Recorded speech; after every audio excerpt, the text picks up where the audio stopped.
অভিবাসী পাচারের অভিযোগে গ্রিসের ২৪ অধিকার কর্মীর বিচার শুরু হয়েছে। বৃহস্পতিবার লেসবস আইল্যান্ডের একটি আদালতে তাদের বিরুদ্ধে এই মামলার কার্যক্রম শুরু হয়। তবে মানবাধিকার সংগঠনগুলো এই মামলার অভিযোগকে ভিত্তিহীন আখ্যা দিয়ে পাল্টা অভিযোগ করেছে ইউরোপে আশ্রয় পেতে শরণার্থীদের সহায়তা করা বন্ধের লক্ষ্যেই এই মামলা। অভিযুক্ত ২৪ জন emergency response centre international ERCI এর সাথে যুক্ত ছিলেন। এটি লেসবস ভিত্তিক একটি অলাভজনক সংস্থা যারা ২০১৬ থেকে ২০১৮ সাল পর্যন্ত সাগর পথে আগত শরণার্থীদের উদ্ধার করে মানবিক সহায়তা দেয়। অভিযোগ প্রমাণিত হলে অভিযুক্তদের দীর্ঘমেয়াদী কারাদণ্ডের সম্ভাবনা রয়েছে। অভিযুক্ত পিটার উইটেনবার্গ এই মামলার বিচার কাজের স্বচ্ছতা নিয়ে প্রশ্ন তোলেন। তিনি দাবি করেন তারা যা করেছেন তা কোনোভাবেই বেআইনি নয়। To show that what we did is not against the law. Prosecutor জানিয়েছে তাদের বিরুদ্ধে আনা অভিযোগগুলোর মধ্যে রয়েছে অবৈধভাবে শরণার্থীদের গ্রিস ভূখণ্ডে প্রবেশে সহায়তাকারী একটি অপরাধী চক্রের সাথে সংশ্লিষ্ট থাকা এবং সংস্থার তহবিল গঠনের নামে অর্থ পাচারের সাথে জড়িত থাকা।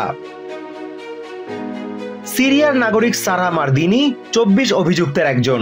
২০১৫ সালে ডুবতে থাকা একটি নৌকা থেকে শরণার্থীদের উদ্ধার করেন তিনি। ওই ঘটনায় অনুপ্রাণিত হয়ে দ্য সুইমার্স নামে একটি চলচ্চিত্র নির্মাণ করে নেটফ্লিক্স। এছাড়া ওই ঘটনার পর জার্মান নাগরিক শন বাইন্ডার ২০১৭ সালে ERCI তে স্বেচ্ছাসেবক হিসেবে যোগ দেন। ২০১৮ সালে সারা ও শন দুজনকেই ১০০ দিন প্রি ট্রায়াল ডিটেনশনে রাখার পর ছেড়ে দেয়া হয়।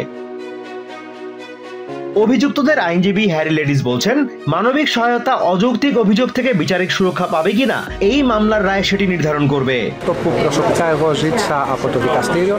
আমি আদালতের কাছে আমার ক্লায়েন্ট সহ বাকি অভিযুক্তদের খালাসের আবেদনের পাশাপাশি গ্রিসের বিচার ব্যবস্থার সব ত্রুটি এবং ভুলের বিরুদ্ধে একটি বার্তা দেওয়ার আবেদন করেছি, কারণ এই মানুষগুলো এত বছর ধরে ভুগছে।